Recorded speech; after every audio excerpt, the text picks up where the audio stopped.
힌디 틸로이더라.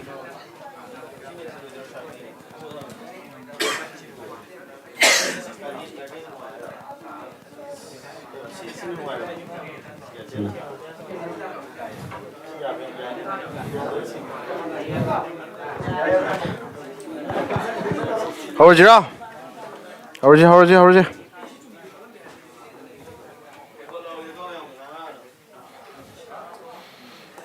다tin suba class wo itu terus ngasi. Sumiko.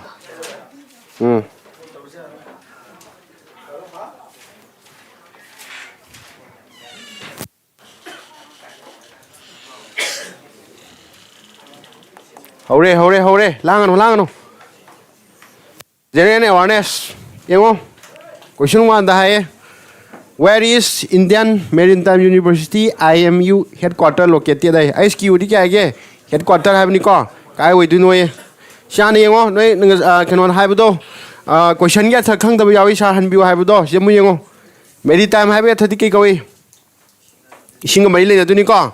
Ata hai akhoi gi sigi university am le ba India ge ba. Kai ga mai le na ba akhoi ising da taw thawak thorom je. Si ga mai le na mai tar. Adu gi university gi headquarter ji kai le gi. Kai da? Chennai. Very good. Chumreng ji ko. Kai le re? Very good. Yare ko? Ado mahaki ke dau ga ha matam da campus kya le gi ha matam campus ke ru kai kai ni yong ji Chennai, Kochi, Kolkata, Mumbai, Navy Mumbai and Visakhapatnam. Visakhapatnam je. Karam state no haro. Kai no mong soli du badai da. Visakhapatnam di kai no? Andhra Pradesh ni ko? Very good. Yare. Very good afternoon. Sorry, evening. Yengo, simu yengo. The Salan hydroelectric power plant is located in which state? Akhoi gi Salan hydroelectricity power ja kai de legi. Kai da? Jammu and Kashmir. Very good. Yai ko? Dam ga mai le na do hanguni sa nan kya gi highest dam ji kai ne hai gi? Ha? Hirakuna kya hai gi longest hai natro? Ai noi da ke do ga matam highest dam yeng thu hai do yeng da bro. Yeng ye kai wei. Bakanagal dam natro? Yengo ma gi details yaw re. Simu yengo. Question number 3. Duran line ke naam matam international boundary. Boundary di kya hai ngam khai hai natro? Akoi international boundary hai tari country ma gi marak ta leina ba akoi gi boundary do dural line hai je si karam moi du ne karam country voi du ne ke voi du no si map te ngo Pakistan ga Afghanistan ga very good ka wi ati ko dural line mo hai tari kari Pakistan ga India ga sorry Afghanistan ga siyo very important tha jalo. In which state or UT Sentinelese tribes are found? Yengo. Juki matam gi mini ko. Huju ji lai ko present de. Kai de woi du noi. Kai de woi du no.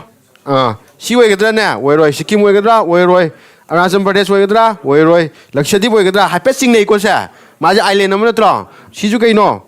Island na tra. Atari ke dora si ni noi choose to ge si ni kaktat pi ro 50-50 chance lai ko. Sukang khang da kangbu gi ju akhang ba kangbu budi ke dorani Andaman and Nicobar Island. Yam thi na interesting way ba tribe ni ko si ngo pao o kano je. My details je. Si ngo Paleolithic nam yaw bre ngo. Yai ko Paleolithic hai bi ke thadi all stone age hai ni. Adi tari kai singa priestry sing am na tra. Adugi matam du lai ra ba ke dora moi mi ne ma je akhoi huji lai ba present de modern men ji ke lai min ba yati ko ek lai min da moi dum si gi ba kai gi immune yaw da bi ko si ar bo chemeo the strategically important strategy have the ke no ha matam da khoi gi lalong ha ba na tra India go lalong ya thokan sin to bu khwai gi maru ba important port adi ke hitang phom ai ba tro intang phom ji karam boi du noi kai le gi chabar port ai port maming du gi pithom me ko ji ko si ma ai khang ba kan ani ni noi khang du ji port toi maming kai ko hanga ju ya re yadra kai le ge hanga ju ya dro yai kai le ge hanga ba na tra question da siung kai le dong man gi haro Cái này đâu mà đi muốn là tao vài mà lý kia mà chị ya hay gì ngày đó chị đã quay cái water port anh nắm lấy co cái đi water port chị sẽ cái đấy lấy cái hai bên mà tầm đó ở quay cái Pakistan đấy lấy cái nào nó sao nó hai bên mà tầm đó ở quay cái China nó funding tàu sao bên này cái đó nó vẫn sao đi ba ở quay India chứ cái đó là counter tàu nó vai ta India cái port chế phụ thuộc tàu bom em chứ thỉnh nó China cái India cái gì ya na bro yana di natra si thing na bagi tamang tai tai in terms of kari economic activity de kwa adu do si je bypass si gi port se bypass to we ana India na port am sai adu port mi ki ko ba Chabar port ko kai de sai ba Iran de sai yengo sida la ni sida Pakistan ni sida Pakistan sida border port si le re Iran si le du ni ta ga di sida si gi port si phana le ta do ko India gi oi ba sida le jata di ke do ni sida dum pur ja dro yai ko si gi damok te ke do re akoi na Chabar port ai ji kai de le ba Iran Kau bayar driko, maru ini. Siapa yang? Which state has the highest percentage of the forest in India? India ada lagi forest में हम जामा गमा गमा नदी को state amaga. Kau ini yang berjaya kerana state lagi. Haro. Ha? Kerala. Madhya Pradesh itu dah. Ada di Mizoram itu dah. Ani je merung lagi.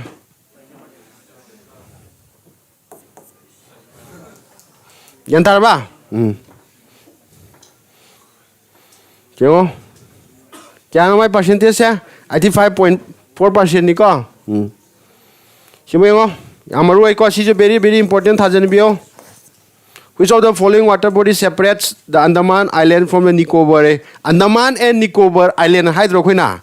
Majinu na amutan de pun hai da pun boy khalang ni ko. Nati ko. Maji macam lagi ni ko. Sida yo. Suppose sida Andaman lagi kalau jiko. Sida kaya lagi ba. Niko ba. Ada aku nak apun baji aku nak Andaman niko ba hai biwan yo. Sida aku lagi kita uga ham matam. Senior ham matam. Degree aku lagi semai na. Pertibi lagi sida kita we. Aku degree me ambil terus semai na. 0 degree 23 degree half. Kan semai lagi terus. Semai tu aku lagi. Aku Andaman niko ba island je. Senior nam lagi. Kan degree me lagi buka. Sigi degree je kaya subuh degree tu nak kita uga ham matam na. Kaido kesi ni mah hai. Kaya itu no, tiada ni ko, very good. Hidang mago homework no kaya orang kau 8 drigi, 9 drigi, 10 drigi, si home je, baru ibu ni ko, si tidak piu ko, 10 budi sana si tak kita orang, hari ko, kaya no, ai kena ngin atra, si jauh jum jauh kan ni fujik ni suya, ramai rai lain tidak piu kita buka. Ya ke, siapa yang? Which part of the Indian geography does Sostana Pupletu cover say? Cepi ba. Ma hai badi kita gam matam da koi kisi India le mai mapam tungan mesin ke peninsula India mai khaidok tro. Don Eastern India kan mai khaidok tra. Khaido sarak tu deng sagi Sostana Pupletu hai bisi karam mapam da lagi. Chana hai gram ni. Yau gram ni ko si point je. Tawo da bu ke ba different question we baitar. Ke wedun haro. D very good. Cumi ko, yengo. Aku India lagi kita orang peninsula India silai re. Si cakap kan saya West Bengal lagi tu na tro. Saya saruk si kita oke.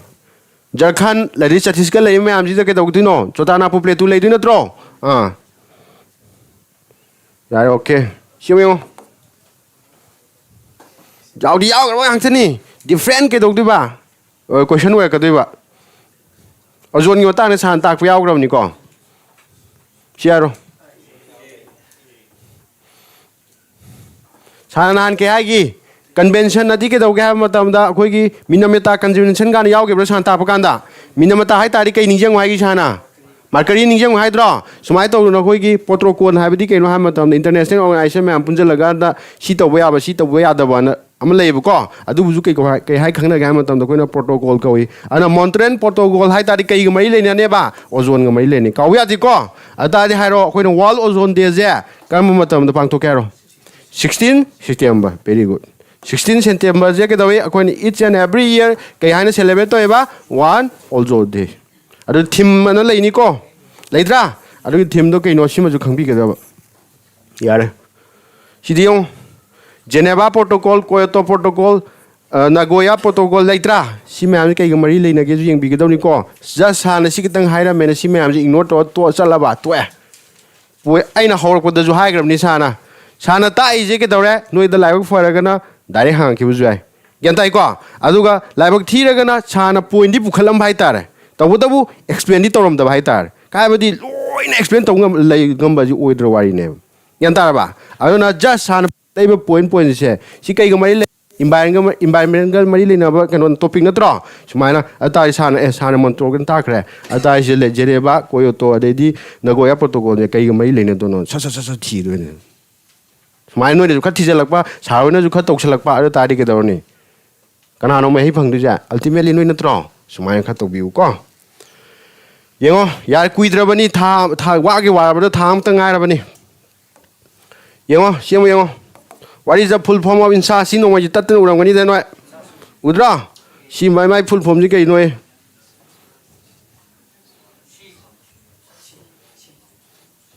Si udra udra. A.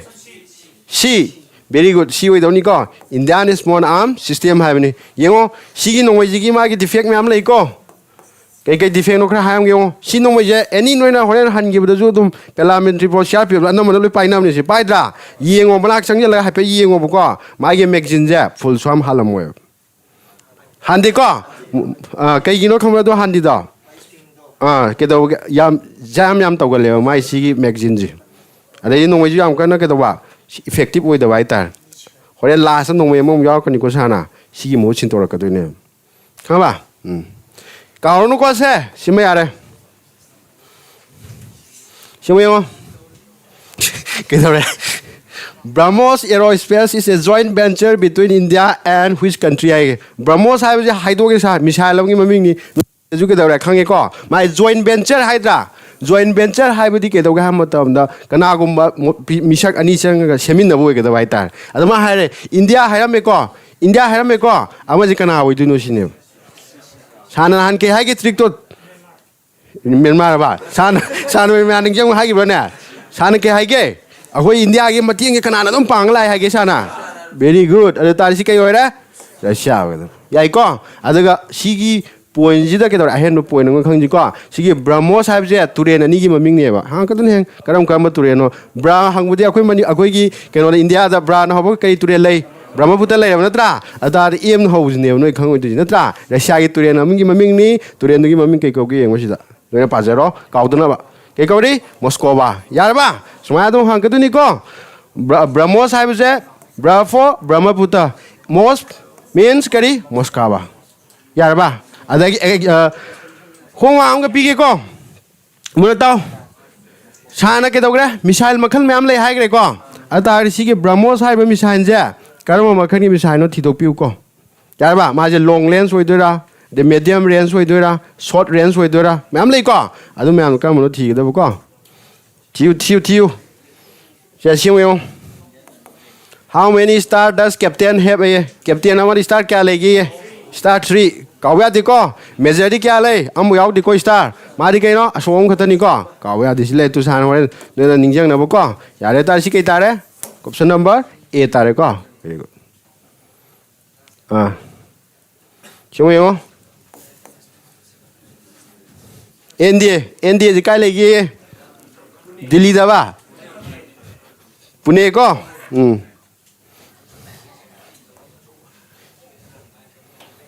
Siapa yang? Tiranga means tiranga hai Hindi wani ko. My means sikit inoy. Tricolor. Atari yang akoi gi India gi flag se haning ene ta pangsa sajam bya di ko magi ratio am lei ko adu ratio to kya no khambra 3:2 na ta ba yengo sida kya no 3:2 kya to ko ba hom sang ga kya no se 3 ji ke wei du no asang wei ga da ko apak ko na kya wei ga da ba 2 wei ga da ba ka bya di ko hayeng hang ji le ek ngau tu 2:2 ayo ta di ga da re lan ni ko 3:2 siapa yang? Ngasai duran hai kan sana ke hai ki Afghanistan ka Pakistan na tra India ka akoi ki Pakistan ka amal lai samna bai border do ke maming kau ki red clip very good yare ko jemo sida ma keno soi ba ma yaw ngani sida Bengal na hai ngani Bengal hai dong te ko se sin hai don sin na di keri modern day keno da huji Pakistan na le bom pham ni ko Yarabo, Shiareko, Shimo, Shimaga clear Tokyo, point, no, the Samum Nagadom later. Neon Hansana, speaker, you can an a Kalihagi. Kaugraba. Yoshida. The Munatauko, the confusion. Speaker, the Gamaton, speaker Makanani Leva, Quena. A when a Kangnari, but some the speakers there. Yarba, she is speaker, Amanakari. Port speaker, have Munatauko. Sigi speaker there, Simadi Kanana, Kanga the gay have Matamda, Nasagi, Lok Sabagi members may have a Kaneva. Munatauko, Adugashida, Protem speaker, Samamang Portium Tapsala. Portium having meaning the Kaino. Portium 30 Kano Matamda, temporary having. Kiava? Temporary. Temporary had the Kage. I don't. Tempo Matam Kragi have a tra. She's the Kanana Kaleva, or she didn't Kaleva. Saka, you know, my Matogi the Kainona. Suppose no Kange. Lok Sabagi, member Magi, Tam the Kiano, Sahikiano. Say Manganatra, say Mangaji shooting I the Kedoga Matamda, Moise, Kedoduno, Shudova Krawaling and Mojolo from Tadoki, Kedoduno. Election and one to do not draw. At that election, I know would to drink I the Kedora, a Hogi, Lok Sabagi, me pum the pum do near. Hammer me from Ghana, no Taramanida. Hantak Shagi, Lok Sabagi, Hammer me pumana. Me pum bank to Kanana, Pisito Agisana. Speaker na Pisito have no draw. Nasai, Hanagi Lambe, speaker to the Pumtado Kurdi. Ali Kanana, speaker with the Hibam Lerida. She can do the Kanagi speaker, the Kalaneva, she give Portem speaker, have the Kanev. She the Kanana Kaneva, President Aduga, speaker, Norman speaker do. Adi Kanana Kaleva, member of the Lok Sabha. Gantara, she confusion and is Tareko. Atari Harushi question Atari, which of the following statement is correct? Have not Tico, K have no incorrect have any Aran by have any call. Your Pabiro, Paji member of the Lok Sabha are directly elected by the eligible voters. Chumi Chumiko. Money bill can be only introduced in Lok Sabha. Chumi Sanan Bill Takut Hagre. Money but upon Darika Han Horkani Hagi, Lok Sabha Horkani Hagi ko. Chumi, Vice President of India is the ex official chairman of the Rajya Sabha. Chumi Chumiko. President nominate 4 members of Anglo-Indian community to the Lok Sabha. Hai kya hagi sana? Tu hagi ko. Adu hujikti lady hai bra. Later mutar kre ko. Yan tahu da bra. Politini ko.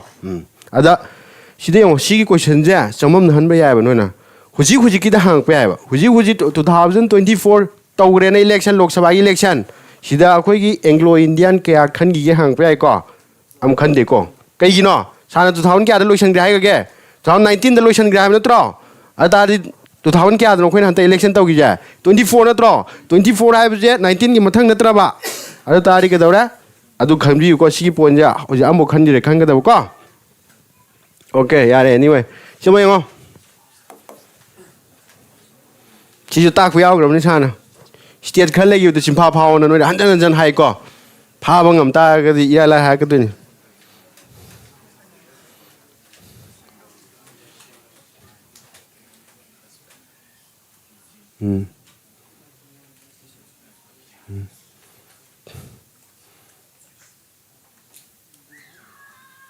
When in charge to I know which is any high this happen of Vinas.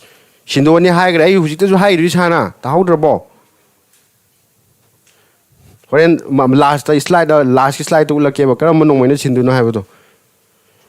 I don't say, Karambo don't say. Mara says a getaway. By criminal destroy have the Kano Hero. Hang there. She hung the video knowing how is Hannah to assembly the house care levy. By have the Neva, 2 have a house and labor assembly the house and levy state Kato Kram State no haba. I guess we will learn because Hannah has not hand away. We did the Gantaramani. Tarabata Tibero, Adar and Saharodana. Bihar. Andhra Pradesh. Oh. Hujibo Padriva. I know piggy by state Kilisto, no Hujibo Padriva. I don't know. I do the Yareva. Shmina, come some of the later hang Shantan Cochalamadi. Hanaka no Hagi the Sion. Yo. Bihar Hage, Anile Hydro. Marasa Nile Hydro.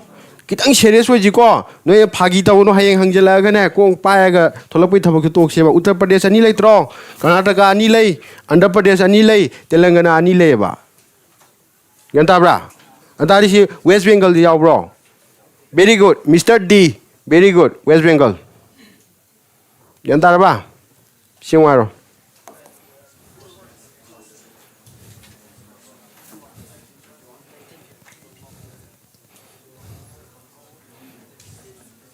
Huh? 51, 52 hai đâu? 52, very good. 52 cái đâu đi có? Chứ không? Details bao. Yang ngo amaga hai ge ninjang obreng ji hantaki Lok Sabha gi election tau kana no mo na pulap lokshan bra. Lokshan de phase na tau draw. Sumai tau na matam du ya ham election ju phase na tawi aham ji kai di hogi October ku manga 1951 dagi kai bu chathare ba February 21 1952 aduna aroi ba matam ji low ne ba koina. Kan ta ba lokshan ban mi tu de low tu ne ba ko ana khoi ahan ba Lok Sabha gi election ji kya da pang thok ra 1952 very good sumai ka wa di ko yam tricky we ba question ni ko ya lai na ke dore hekta lan ba ya de ba siung ai ro Signano. Sorry, Naidu. My guy, who was the first woman to become the governor of a state in India? Have you got? Akui state kudingi magi. Each and every state had its own governor. Governor mamloi leitra. Akui Manipur governor le mamingi kau geharo. Lakshman Prasad Acharya. Very good. So my tauduna akui nupi governor India aham maji kana anoye. Kana itu ba? Sarojini Naidu.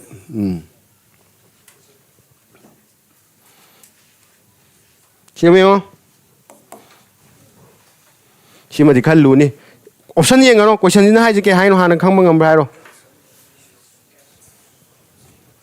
option yang bigan ko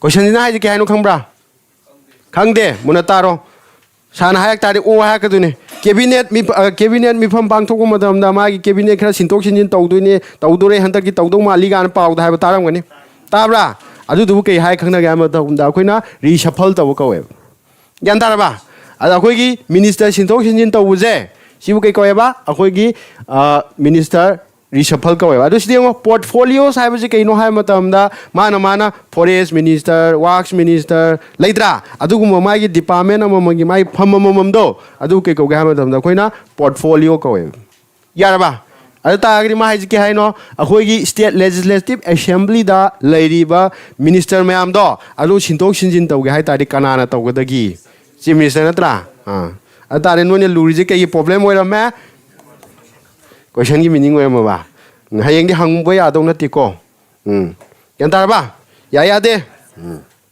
very good adu ge ngo china state ki natra central level gi oi ta ri kana tor ni prime minister yai ko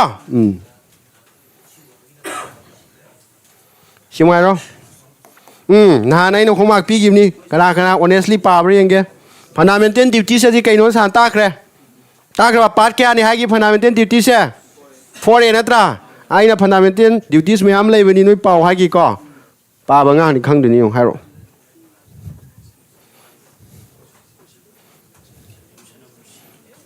si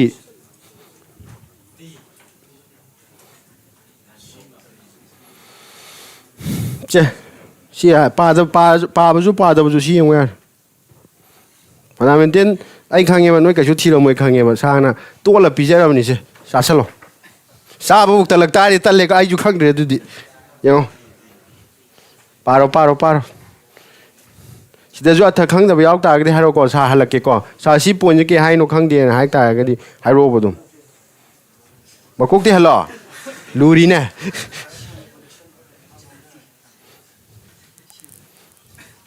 yar bo siang wa ta ga de ke wa re free and compulsory education di yaw ngani da hoji ki da yaw gi ro to da ka yaw yi to provide opportunity and education yaw gi dro da si wo gi dro we ro si wo gi dra si ma di compulsory fundamental duties ni si ju wo re da ri ga da re si ju wo re ni de si ke do yi si chumbre ngaji no ngako question no yengi which of the following is a part of the fundamental duties in the constitution of India habni ko ako India constitution da ke dawra ako ki fundamental duties se karam bano habne ba si yengas to provide sona kan degi hawra si degi 1 2 3 4 5 6 7 8 9 10 11 क्या सुरे तारे fundamental duties तरामतोय सुरे को पीरी बजिदे करम बनो हायबनी direct यावरी ngजी to preserve and to value and preserve the rich heritage हायबनी को यावरसिदा यावी को तारी के वरनी ए वेगदा ऑल दिस आर के दौरे ओइद्रे को ए डी गनो दा पोलिन ओ फजे मिंगा चुमी ए सिमेयो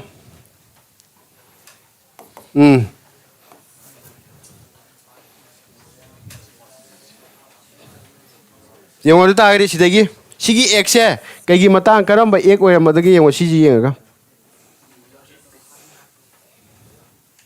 che wari matiem to yengo 2012 tane yamna thoi da thodom thoki ba kai da Delhi da kamai to ga hamatam da koi gi paramedical tam nupi macha ma ko Delhi ya achien ma bus to ke da rap to hat ki wai tar rap to bu khutau ji ju yam kai ne mioi bi gi kano oi ba mong da to da yam na kai ne yam sa thi bu mong da rap to wai tar adu ga nupi ju ke da ba akoi gi mai gi genital part ta koi gi to hoi da thong mam to hat ki ba hek yem ga da yam thi na ke da yam thi na ke da inhuman way hai tar aduna adu gi एक तो अदुई थोइबा थौदोक तुबु के दौरे मतुंग India दा मोहन थोलक तनबगी दमकते एक अमा पास तोएबा अदुगी एक तुई ममिंग के गोगे हमतमदा निर्भया एक कवेबा सिरिबा नुपी दुगी ममिंग के गोगे हमतमदा निर्भया कवेबा यंतारे को सिगी एक से कम काना पास तौगी 2000 क्या दा थोइ हागी साना 12 दा थोइ हाब नत्रा अतारे करम बोय दगे हारो एक से 13 ओइदु नत्रा थोक थौदोक थोखरो मतुंग दा अमुहन थोक तनबा लाए हाब नत्रो साना अतारे के वदेबा 2013 ओइगदो यंको याम थीना होरे नोइना दुगी वारी दु येनिंग ता जुम नेट चंगा दुम यें बिउ को अदुम कमाई तो सिगी खोट क्या ताब द क्या नि दुम तू सुंगबो वइबनि को एनीवे टॉपिक तो लाओ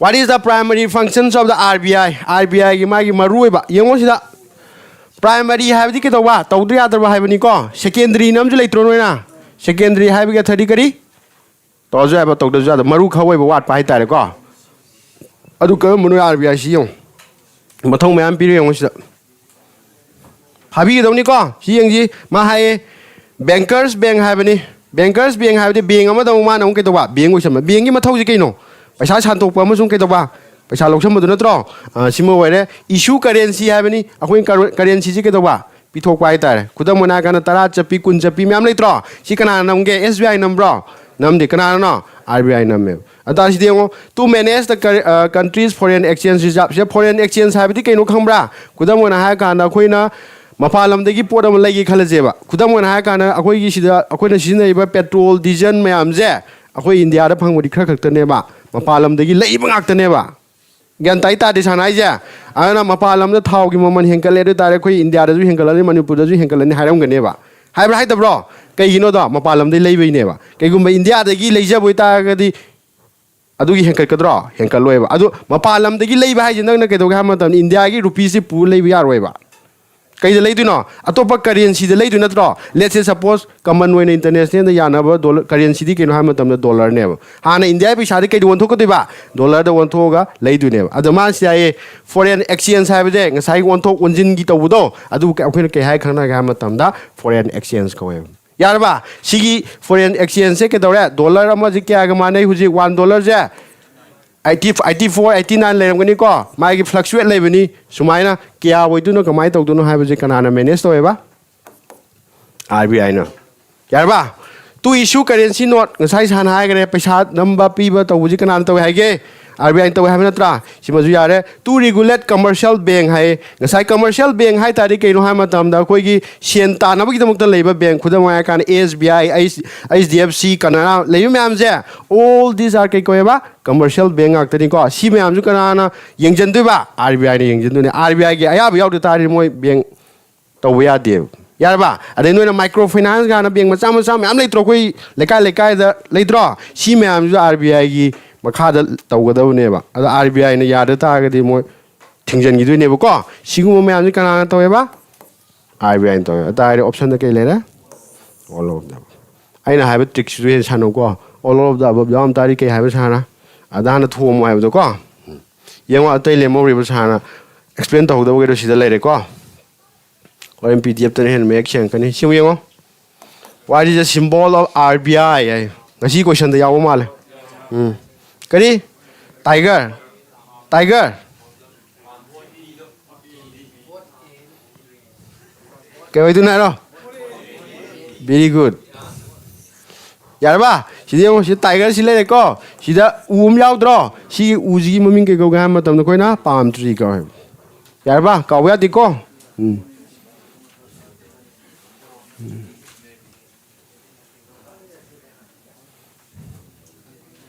ꯁꯤꯃ ꯌꯦꯡꯉꯣ ꯍꯨꯏ city is headquarter of R B I ꯍꯦꯗ ꯀ꯭ꯋꯥꯇꯔꯗꯤ ꯀꯩ ꯍꯥꯏꯒꯦ ꯁꯥꯔꯅ ꯈ꯭ꯋꯥꯏꯗꯒꯤ ꯃꯀꯣꯛ ꯃꯌꯥꯝꯗꯣ ꯂꯩꯐꯝꯗꯨ ꯅꯠꯇ꯭ꯔꯣ ꯀꯥꯏꯗꯅꯣ ꯀꯥꯏꯗ ꯃꯨꯝꯕꯥꯏ ꯚꯦꯔꯤ ꯒꯨꯗ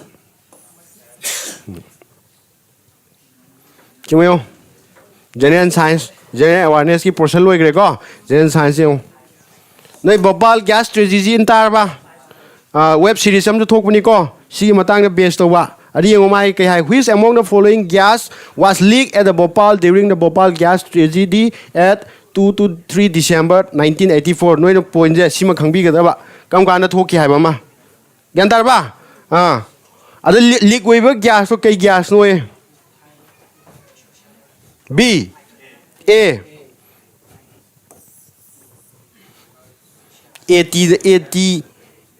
ꯇꯤ ꯏꯅ ꯂꯣꯏꯕ ꯑꯣꯏꯒꯗꯕ ꯁꯤ ꯁꯥꯏꯅꯥꯏꯠꯁꯦ ꯑꯦꯟ ꯑꯥꯏ ꯗꯤ ꯏꯅ ꯑꯣꯏꯕ ꯅꯠꯇꯕꯀꯣ ꯀꯩꯅ ꯂꯣꯏꯕꯅꯦꯕ ꯇꯤ ꯏꯅ ꯂꯣꯏꯕ ꯆꯞ ꯃꯥꯟꯅꯗ꯭ꯔꯣ ꯃꯤꯊꯥꯏꯜ ꯑꯥꯏꯁꯣꯁꯥꯏꯅꯥꯏꯠ ꯌꯥꯔꯕ ꯑꯗ ꯀꯩꯅ ꯂꯣꯏꯕ ꯑꯣꯏꯌꯣꯕ ꯑꯦꯇꯤꯅ ꯑꯣꯏꯕ ꯀꯥꯏꯗ ꯊꯣꯛꯈꯤꯕꯅꯣ ꯚꯣꯄꯥꯜ ꯑꯁꯤ ꯀꯩ ꯂꯝꯒꯤ ꯀꯩꯅꯣꯅꯣ ꯀꯦꯄꯤꯇꯦꯜꯅꯣ ꯃꯍꯥꯔꯥꯁꯇ꯭ꯔꯕ ꯃꯩꯙ꯭ꯌ ꯄ꯭ꯔꯗꯦꯁ ꯀꯣ ꯌꯦꯡꯉꯣ ꯌꯥꯔꯕꯣ ꯀꯔꯝ ꯀꯥꯟꯗ ꯊꯣꯛꯈꯤ ꯁꯤꯃ ꯀꯥꯎꯕꯤꯔꯅꯨꯀꯣ ꯌꯦꯡꯉꯣ ꯀꯌꯥ ꯁꯤꯒꯦ ꯌꯦꯡꯉꯣ ꯈꯨꯗꯛꯇꯅꯤ ꯁꯤꯁꯦ ꯌꯦꯡꯉꯣ ꯃꯤ ꯀꯌꯥꯅꯣ ꯁꯤꯁꯦ ꯃꯤ 4,000,000ꯅꯤꯀꯣ ꯃꯤ 4,000,000ꯁꯦ ꯑꯩꯈꯣꯏꯅ ꯄꯥꯕꯗꯣ ꯅꯝꯕꯔꯗꯣ ꯄꯥꯕꯗꯕꯨ ꯅꯨꯡꯉꯥꯏꯕꯩ ꯋꯥꯅꯤꯀꯣ ꯄꯣꯞ ꯄꯣꯞꯅꯤ ꯇꯨꯔꯛꯀꯗꯣꯏꯁꯦ ꯑꯗꯨ ꯋꯦꯕ ꯁꯤꯔꯤꯁꯇꯣ ꯌꯦꯡꯉ ꯈꯪꯅꯤ ꯍꯌꯦꯡ ꯄꯩꯈꯥ ꯊꯥ ꯂꯣꯏꯀꯥꯟꯗ ꯌꯦꯡꯉꯨꯀꯣ ꯍꯧꯖꯤꯛ ꯌꯦꯡꯉꯨꯏꯅꯣ ꯑꯃꯨꯛ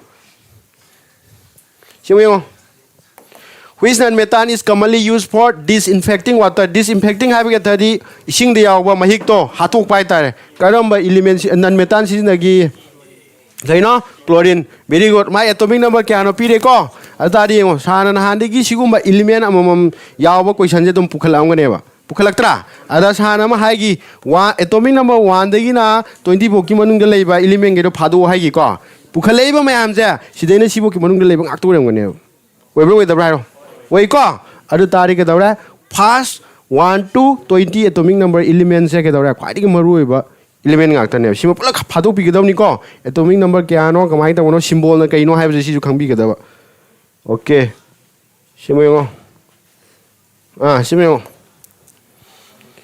Which of the following non-metal is used to make antiseptic? Antiseptic ꯍꯥꯏꯕꯒꯤ ꯑꯊꯗꯤ ꯑꯩꯈꯣꯏꯅ ꯀꯩꯒꯨꯝꯕ ꯑꯃ ꯁꯣꯛꯄ ꯀꯥꯟꯗ ꯃꯍꯤꯛ ꯆꯪꯗꯅꯕ ꯇꯩꯕꯗꯣ ꯑꯗꯨ ꯀꯩ ꯀꯧꯒꯦ ꯍꯥꯏꯕ ꯃꯇꯝꯗ ꯑꯩꯈꯣꯏꯅ antiseptic ꯀꯧꯏ ꯀꯩ ꯑꯣꯏꯗꯣꯏꯅꯣ ꯍꯥꯏꯔꯣ ꯑꯥꯏꯑꯣꯗꯤꯟ ꯚꯦꯔꯤ ꯒꯨꯗ ꯅꯣꯏꯅ ꯀꯩꯅꯣꯅ ꯊꯦꯡꯅꯔꯝꯒꯅꯤ ꯑꯩꯈꯣꯏꯒꯤ ꯀꯩ ꯕꯦꯇꯥꯗꯤꯟ ꯑꯗꯨꯝ ꯊꯦꯡꯅꯗ꯭ꯔꯣ ꯁꯣꯛꯑꯀꯥꯟꯗ ꯇꯩꯕꯗꯣ ꯑꯗꯨꯗ ꯀꯩꯅ ꯁꯥꯔꯛꯏꯅꯣ ꯍꯥꯏꯕ ꯃꯇꯝꯗ ꯁꯤ ꯑꯥꯏꯑꯣꯗꯤꯟꯅ ꯁꯥꯔꯛꯏꯅꯤꯀꯣ ꯑꯥꯏꯑꯣꯗꯤꯟꯒꯤ ꯁꯤꯝꯕꯣꯜꯁꯤ ꯀꯩꯅꯣ ꯊꯤꯕꯤꯌꯨꯀꯣ ꯑꯦꯇꯣꯃꯤꯛ ꯅꯝꯕꯔꯅ ꯀꯌꯥꯅꯣ ꯊꯤꯕꯤꯌꯨ ꯁꯤꯃ ꯌꯦꯡꯉꯣ ꯑꯩꯈꯣꯏꯅ ꯇꯤꯜꯍꯧ ꯁꯣꯏꯕ ꯃꯇꯝꯗ ꯃꯤꯠ ꯊꯨꯞꯇ꯭ꯔꯥ ꯊꯨꯞꯄꯤꯗꯣ ꯀꯩ gas ꯊꯥꯗꯣꯛꯄꯩꯅꯣ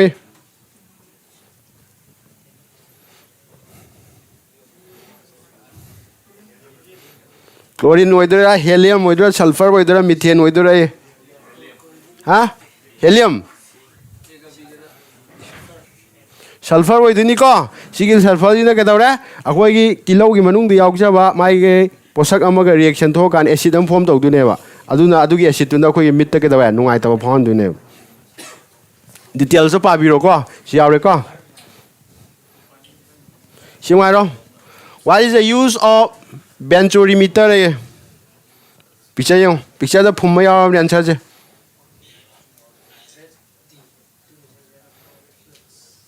Very good. Sorry. D 어이가다고. 야보. 벤추리 미터 하이타리 시케노 마토 파이브니 삼전나버기 너트로 마탁타 미터람 주야메 아타 파이브투도 시엘리비 싱노 케암 시엘리나 뜨게 시엔데 하브제 원가다보 쿨라이도 케이 거에바 벤추리 미터 까부야디고 디주미가 시메요 스타디움가 만드라 나티고 텔레스코프니 월리 콰이디 차워 텔레스코프 그나 어디노 차이나 베리 굿 텔레스코프 के तो बोले सिंह के हम तारो ये एक ना बाबा अरे आप ये एक ना बनी को very good यारे को कनाना साहेबा चाइना क्यों सी जो आऊँ वनिंग ऐसी क्वेश्चन दा अरे wisdom टी तजी क्या मणिपुर के क्यों गहरो wisdom टी तजी मणिपुर के क्यों गहरो याखे हुआ very good क्या हो दोनों तार शा 17 to 30 years यारे को हाँ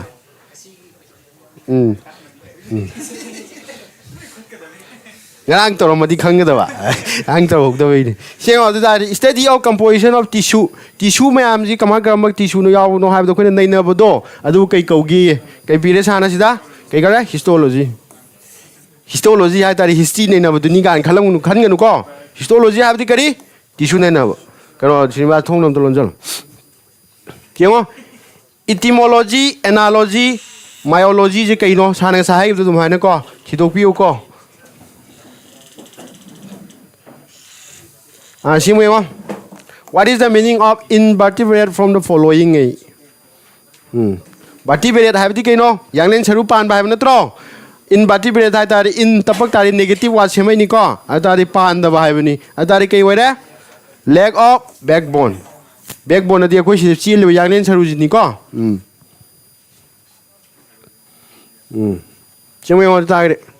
Hemophilia is caused by hemophilia है बती कहीं नो अखोई ई के मरी लेना निको हेमो पलकता है इन्होंने कई खंग दबा ई के मरी लेने वाले ना निखंग दबा को बैक्टीरिया ना थोन बड़ा वायरस ना थोन बड़ा माई कोजेस तो अननोन खंग दबरा कई वही जेनेटिक म्यूटेशन ना थोन बड़ा कई वही सी जेनेटिक म्यूटेशन ना दिखता है वो कोई खंग बड़ा खंग दे साहे क्यों अखोई मैत्री की सोसाइटी तक क्या है ये एक मसे लोगों ने याद है ना थिंग बोले इतना सी थिंग मुझे कई गिनो है मतलब दा ई मानो मसे लोग ताकि माजे असोई बला के तो ने यंता को अदिशी जो कोई ने क्या है खंग ना मतलब दा जेनेटिक म्यूटेशन है यार को अतारी हेमोफिलिया है ई की लेना है बसे कई न थोन है मतलब दा जेनेटिक म्यूटेशन ने थोन ले यंता हो ब्रो अदुबु अतोपा नोइना सुमसा के नोने सा अखोगी सुम वारोबुदी यादे को अखोगी सिनाउजिंग मुस्लिम की सिनाउजिंग दी सी अथिंग में मखोय दि लेते अखोगी मैतै गी लेजे येंग मसे लौनब याय यादे लेबजे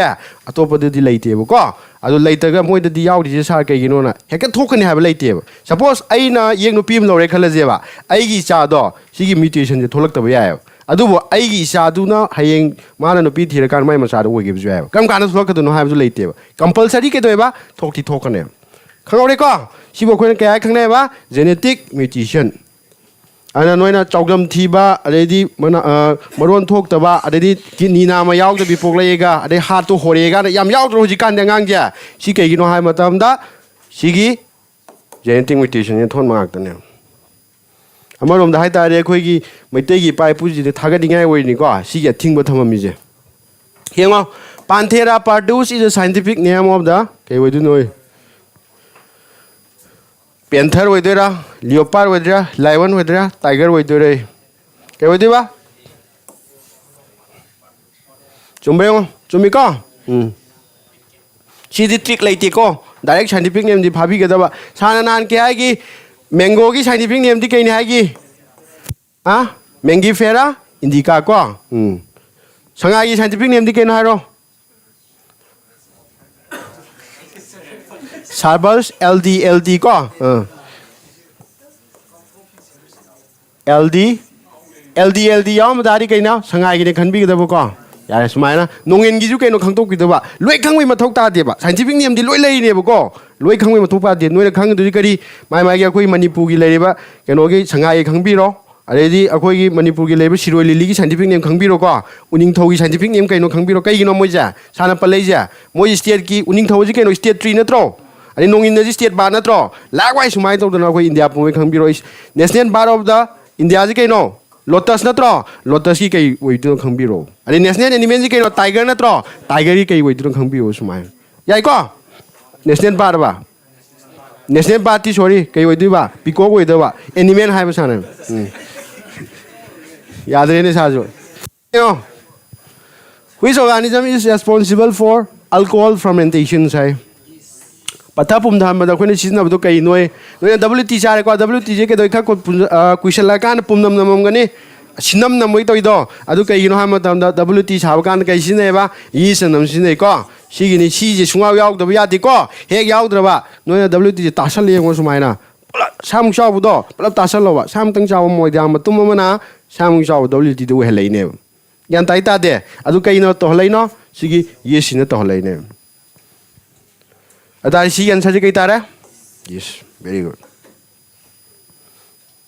ꯌꯦꯡꯉꯣ ꯁꯤꯒꯨꯝꯕꯁꯨ ꯈꯔ ꯍꯪꯉꯤꯀꯣ ꯃꯥꯏ ꯏꯟꯗꯦꯛꯁ ꯍꯥꯏꯇꯥꯔꯦ ꯀꯔꯞꯁꯟ ꯄꯔꯁꯦꯞꯁꯟ ꯏꯟꯗꯦꯛꯁ ꯍꯥꯏꯕꯅꯤ ꯍꯥꯏꯕꯒꯤ ꯑꯊꯗꯤ ꯂꯩꯕꯥꯛ ꯋꯥꯔꯜꯗ ꯂꯩꯔꯤꯕ ꯂꯩꯕꯥꯛ ꯈꯨꯗꯤꯡꯃꯛꯁꯦ ꯀꯔꯝꯕꯅ ꯀꯔꯞꯁꯟꯁꯦ ꯌꯥꯝ ꯇꯧꯗꯦꯅ ꯑꯗ ꯃꯥ ꯍꯥꯏ ꯀꯌꯥ ꯍꯥꯏꯅꯣ ꯏꯟꯗꯤꯌꯥꯒꯤ ꯔꯦꯡ ꯍꯥꯏꯕ ꯅꯠꯇ꯭ꯔꯥ ꯏꯟꯗꯤꯌꯥꯒꯤ ꯔꯦꯡꯁꯤ ꯀꯌꯥ ꯑꯣꯏꯕꯅꯣ ꯀꯌꯥ ꯂꯩꯒꯤ ꯀꯌꯥꯗ ꯂꯩ ꯁꯥꯅ ꯀꯌꯥ ꯍꯥꯏꯒꯤ ꯏꯟꯗꯤꯌꯥꯗꯤ ꯃꯅꯤꯡ ꯋꯥꯏꯗ ꯑꯗꯨꯝ ꯌꯦꯡꯉꯨꯀꯣ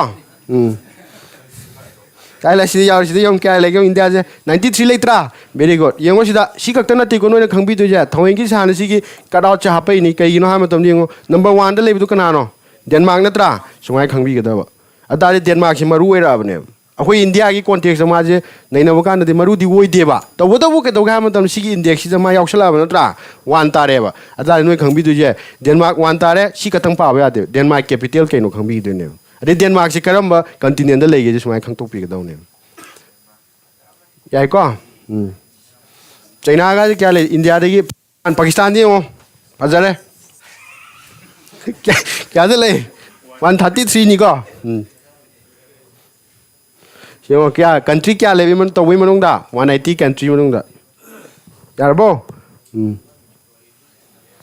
ꯁꯤꯃ ꯌꯦꯡꯉꯣ ꯌꯥꯝ ꯃꯔꯨ ꯑꯣꯏ ꯁꯤꯅ ꯋꯥꯔꯜ ꯍꯦꯄꯤꯅꯦꯁ ꯔꯤꯄꯣꯔꯠ ꯄ꯭ꯔꯤꯊꯤꯕꯤꯗ ꯂꯩꯔꯤꯕ ꯀꯟꯇ꯭ꯔꯤꯁ ꯃꯌꯥꯝꯁꯤ ꯀꯔꯝꯕ ꯀꯟꯇ꯭ꯔꯤꯅ ꯈ꯭ꯋꯥꯏꯗꯒꯤ ꯏꯅꯨꯡ ꯅꯨꯡꯉꯥꯏꯒꯦꯅ ꯍꯦꯄꯤꯅꯦꯁ ꯑꯗꯤ ꯑꯋꯥꯕ ꯍꯥꯏꯕ꯭ꯔꯣ ꯅꯨꯡꯉꯥꯏꯕ ꯍꯥꯏꯕꯅꯤꯀꯣ ꯀꯔꯝꯕꯅ ꯅꯨꯡꯉꯥꯏꯒꯤ ꯑꯗꯣ ꯁꯤꯗ ꯍꯥꯏꯔꯛꯀꯦ ꯏꯟꯗꯤꯌꯥꯒꯤ ꯔꯦꯡ ꯀꯌꯥꯅꯣ ꯍꯪꯕ ꯅꯠꯇ꯭ꯔꯥ ꯁꯤꯗ ꯁꯥꯅ ꯀꯌꯥꯒꯤ ꯏꯟꯗꯤꯌꯥꯁꯦ ꯃꯅꯤꯡꯗ ꯑꯗꯨꯝ ꯌꯦꯡꯉꯨ ꯍꯥꯏꯕ ꯅꯠꯇ꯭ꯔꯥ ꯀꯌꯥꯅꯣ ꯁꯤ ꯌꯦꯡꯉꯁꯤꯀꯣ 126 ꯑꯣꯏꯒꯗꯕ ꯃꯅꯤꯡꯗ ꯊꯤꯒꯠꯂꯛꯄꯗ ꯑꯗꯨꯝ ꯐꯥꯁ ꯇꯥꯕꯤꯅꯦꯕꯀꯣ ꯁꯤ ꯈꯛꯇ ꯅꯠꯇꯦ ꯅꯣꯏ ꯈꯪꯒꯗꯣꯏꯁꯦ ꯑꯍꯥꯟꯕꯗꯅ ꯀꯅꯥꯅꯣ ꯍꯥꯏꯕ ꯃꯇꯝꯗ ꯐꯤꯟꯂꯦꯟ ꯑꯣꯏꯒꯗꯕꯀꯣ ꯐꯤꯟꯂꯦꯟ ꯑꯗꯩꯗꯤ ꯗꯦꯟꯃꯥꯔꯛ ꯍꯥꯏꯕꯁꯦ ꯃꯈꯣꯏꯁꯦ ꯄꯨꯟꯅ ꯊꯪꯅꯔꯒ ꯂꯩꯕ ꯀꯟꯇ꯭ꯔꯤ ꯉꯥꯛꯇꯅꯤꯀꯣ ꯅꯣꯏꯅ ꯊꯤꯗꯣꯛꯄꯤꯌꯨ ꯃꯣꯏꯁꯦ ꯀꯔꯝꯕ ꯀꯟꯇ꯭ꯔꯤ ꯀꯧꯒꯦ ꯍꯥꯏꯕꯗꯣꯀꯣ ꯐꯪꯗ꯭ꯔꯒꯅ ꯁꯥ ꯍꯌꯦꯡ ꯍꯥꯏꯒꯦ ꯁꯤꯗ ꯌꯦꯡꯉꯣ ꯍꯌꯦꯡꯒꯤ ꯍꯣꯝꯋꯥꯔꯛ ꯇꯧꯔꯣ ꯐꯤꯟꯂꯦꯟꯒꯤ ꯀꯦꯄꯤꯇꯦꯜ ꯀꯩꯅꯣ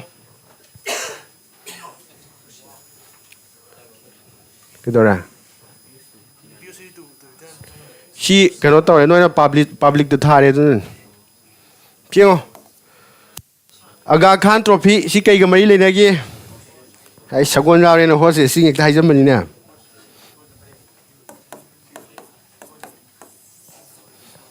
ꯁꯣꯔꯠ ꯖꯝꯄꯤꯡ ꯀꯩꯅꯣ ꯈꯪꯕ꯭ꯔꯣ ꯁꯒꯣꯜ ꯊꯧꯔꯒ ꯆꯣꯡꯕꯗꯣ ꯑꯋꯥꯡꯕ ꯑꯃ ꯇꯧꯔꯒ ꯑꯩꯈꯣꯏꯒꯤ ꯍꯥꯏꯖꯝ ꯂꯣꯡꯖꯝ ꯆꯣꯡꯕꯒꯤ ꯇꯥꯏꯞ ꯇꯧꯕꯗꯣ ꯑꯗꯨꯗꯣ ꯀꯥꯎꯕ ꯌꯥꯗꯦꯀꯣ ꯑꯒꯥ ꯈꯥꯟ ꯇ꯭ꯔꯣꯐꯤ ꯍꯥꯏꯇꯥꯔꯦ ꯀꯩꯒ ꯃꯔꯤ ꯂꯩꯅꯩꯕ ꯁꯣꯔꯠ ꯖꯝꯄꯤꯡ ꯌꯦꯡꯉꯣ ꯏꯖꯥ ꯀꯞ ꯀꯩꯒ ꯃꯔꯤ ꯂꯩꯅꯩꯕ ꯄꯣꯂꯣ ꯅꯍꯥꯟ ꯑꯩꯅ ꯂꯤꯁ ꯑꯃ ꯄꯤꯈꯤꯕꯗꯣ ꯈꯪꯉꯤꯀꯣ ꯀꯥꯎꯕ ꯌꯥꯗꯦꯀꯣ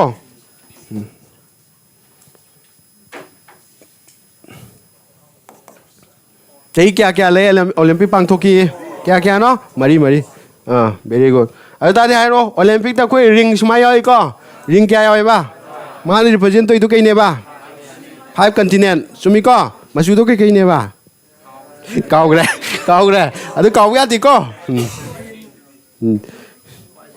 ꯄꯥꯏꯖꯜꯂꯣ ꯑꯗꯩ ꯁꯤ ꯌꯦꯡꯉꯣ ꯋꯥꯠ ꯏज ꯗ ꯅꯦꯝ ꯑꯣꯐ ꯗ ꯑꯣꯇꯣꯕꯥꯏꯑꯣꯒ꯭ꯔꯥꯐꯤꯗꯤ ꯁꯥꯅ ꯀꯩ ꯍꯥꯏꯒꯤ ꯃꯁꯥꯅ ꯃꯁꯥꯒꯤ ꯄꯨꯟꯁꯤ ꯋꯥꯔꯤ ꯏꯖꯕꯗꯨꯅꯤꯀꯣ ꯁꯆꯤꯟ ꯇꯦꯟꯗꯨꯜꯀꯔꯅ ꯀꯩꯗꯧꯒꯦ ꯍꯥꯏꯕ ꯃꯇꯝꯗ ꯃꯥꯒꯤ ꯄꯨꯟꯁꯤ ꯋꯥꯔꯤ ꯑꯃ ꯏꯖꯩꯑꯕ ꯑꯗꯨꯒꯤ ꯂꯥꯏꯔꯤꯛꯇꯨꯒꯤ ꯃꯃꯤꯡ ꯀꯩ ꯀꯧꯒꯦ ꯁꯤꯅꯤ ꯄ꯭ꯂꯦꯌꯤꯡ ꯏꯠ ꯃꯥꯏ ꯋꯦ ꯁꯤ ꯆꯨꯝꯃꯤꯀꯣ ꯃꯥꯁꯤ ꯀꯩꯅꯣ ꯖꯨꯗꯣ ꯁꯥꯟꯅꯕ꯭ꯔꯣ ꯀꯩꯅꯣ ꯀ꯭ꯔꯤꯀꯦꯠꯅꯤꯀꯣ ꯁꯤꯃ ꯌꯦꯡꯉꯣ ꯁꯤꯗꯤ ꯈꯔ ꯗꯤꯇꯦꯜ ꯑꯣꯏꯅ ꯍꯥꯏꯔꯛꯀꯗꯣꯏꯁꯦ ꯁꯤꯃꯗꯤ ꯁꯨꯈꯪ ꯈꯪꯉꯔꯣꯏ Tower of Silence have India the Yamaruiko. What is it? Salao nine relate to Lakadini no she Nuena Sitara money hunter equi the vida she give Ratan Tata Sumiko Shigani Yamari Mark Kaino Hamatam the Kogi all the religious Mamleko Kuda when I can and Christianity Islam Hinduism Amlegre Buddhism Shida Kogi Kayana Zoroastrianism and Amle to Kangiko Kang de Parsi di Tarba Parsi di Tarba draw Parsi Kangun Saliba religion to go Gamatam the Zoroastrianism Koev and Ratan Tataze Parsi name Yantareko and Makoigi Sigi Parsi the Moki Tazabam lay belief no Hamatam da Ahogi Sumaina Muslims in Dikadawi Shirio Matunda may Tabia dev. Where from Miko, a way Hinduism with Dikadawi, may Taiko, Sumaita the Parsi da Toga the Hamatam da may Tabziade, Fumaziade, and they did Shingalang Tokibziade. Yantarba, Makoi Kamaito Hamatam, Makoi Bodizia, a wang from the Takalatam the name. Kaigi. Akoigi vulture khangi kono langja gum je sin sela sahani dune yantarba adugi thangkat pam mafam do adu kei ko ga matam do koina Tower of Silence ko khawar sa ja atari Tower of Silence se kei ga mari lene hai tari kei ga mari lene ra akoigi Zoroastrians yarba yantar siro keno den lei bane Mumbai da zum lei adum lei mafam khara da akoi Manipur da lei tawi wani ko khara big city suna kan da dum lei Tangatia, what is Luidri? Other, Yemo, my Latin Tatazi Canano, Wolgi, quite a pound palm to Mazia, and a Duguman part of my Shella Sahan by Jika Amorum the Tohida Taunatra. I will Nangasagi, sing the Juta Wuzia Drehare, Maida Wuzia Drehare, Pumjan Bazia Drehare, Langto Wuzia Drehamatra, Azarika the Hamatum, the Makoina, a Hogi electriculation and a Hogi Mazia, electric Mazia. She's in a Ganamaya direct would Wallen be named. She's in a Kyle Gamaton hospital, it's also the Levinico. She go with the mind to Lushan Giko, my body. I do a Marilyn Pony, silence of Tower, high Tarino Kagadaba. Yareko, Kawad. But the moment that the Tangalata Mineva, I do a Langjag and a Shella side to know. Chemoka Black Pagoda is in which of the following place? Hey, Konak Shikalam the Naro. Tamina the Pangai Hajalona Hajalo to Kaidova, Udisa. Yareko? She get Black Pagoda Hajiko Kona Gajamatani, Maming to Ambewane. Kadile Maza, Udisa, she let it to my can the details she let. Chimio, Rama Krishna Mission, Shikanana Hogdungi. Kanawidova? Vivekananda, very good. Rama Krishna Mission Nadi Kenyo Sanahan, class to Umatam the Renaissance and a Wadam Yogini. Tenagibra, Kaida Riamaza, Italy, Horiagidra. Sumaito Nakogi, Renaissance Ibamalay, Wakogi in the other zoo. Kaino Hamatam, that Taina Koin Hujichanari, Hinduism there, Taina the Orthodox way of Meva. Orthodox way of Dikano Kambra, Sita where they Yamna, a tingle mamle by tar. She a tingle mamza, Loktok Nabagi Kedora, Iho Malakiva, Adu Zukadora, Adu Iho Dugi Manunction Manev, Krishna Mission Niger. Yantaurus Hanaja, she can Hodomeva, Vivekananda.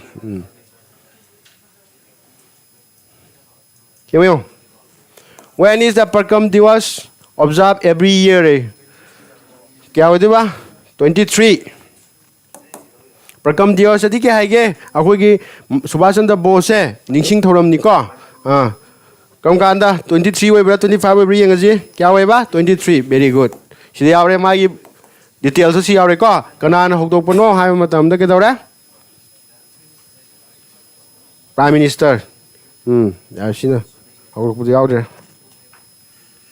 yare siyo siyo National Voter Day, Maru Yamoiko, Hantak, Hidden Trokuna Lok Sabha election Togida, and a board Kamarili Navakanoja, Shizuka Kambi Gadaba. A Hogi, National Voter Day, Hapang to Keva, Kamkanda, 25 January. Yaraba, Aduakui Constitution Janaba, Hogi, Kamkandano, Kawiatiko, 26 Natro, Ada is Matricum Chanarova, Kawai Kalajam National Voter Day, at that Constitution Chanaba, the Nizangeva, Constitution Chanaga, the one no walling I don't hang neva, Voter Day hang Kangin, Kawiatiko. Chingo. International Court of Justice. Recently seen in the news is the principal judicial organs. Judicial adi kya hai ge? Achumaran wayan to do ko. Kaya wadi no? United Nations, very good. Yengo, ata agadi mo. Sa kayo International Court of Justice adi. No na Supreme Court tarek.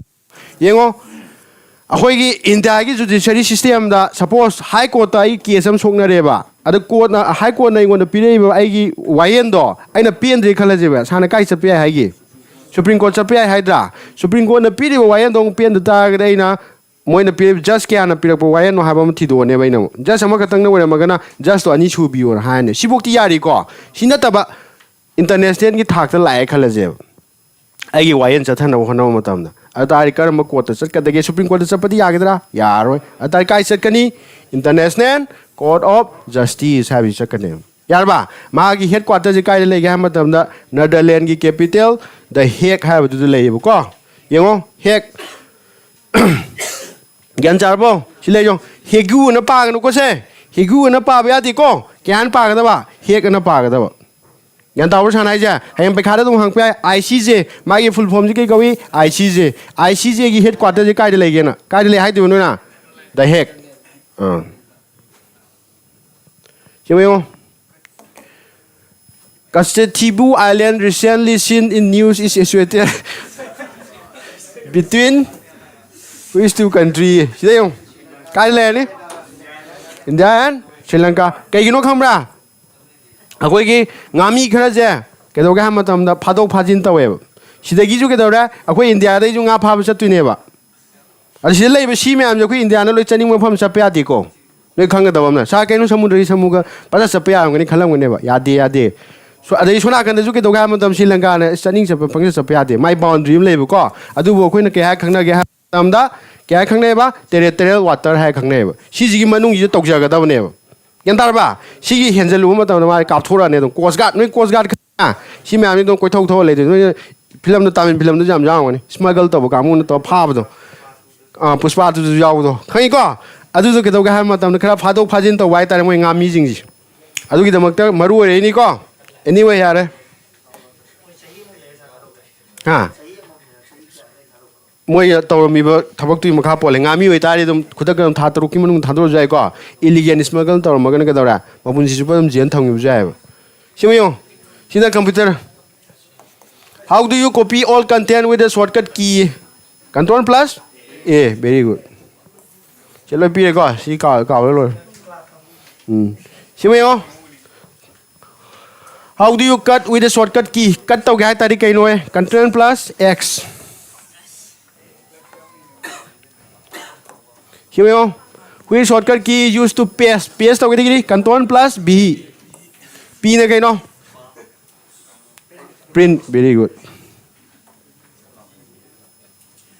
same which of the following is not a characteristic of a computer characteristic di kaya magun have ni ko makha da pi me am je computer gi magun na tab ji karam bano note panlam na tro kayo di ba very good IQ masagi keno IQ le jade ba ko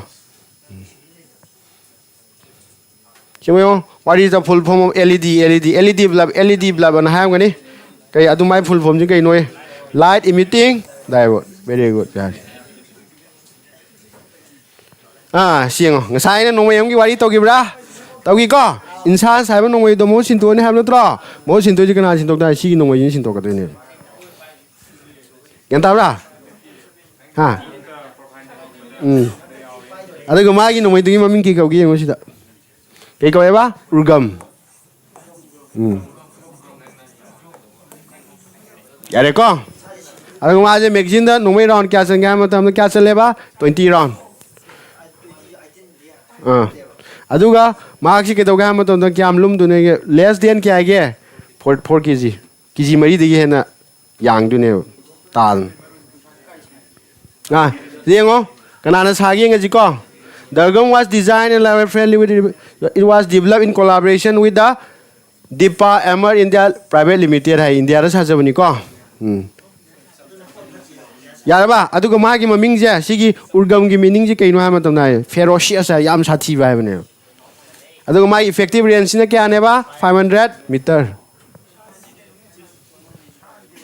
ꯌꯥꯔꯕ ꯌꯥꯔꯦꯀꯣ ꯍꯟꯗꯛꯇꯤ ꯁꯣꯏꯍꯜꯂꯒꯨꯝꯁꯤ ꯌꯥꯔꯕꯣ ꯂꯣꯏ ꯆꯠꯂꯁꯤ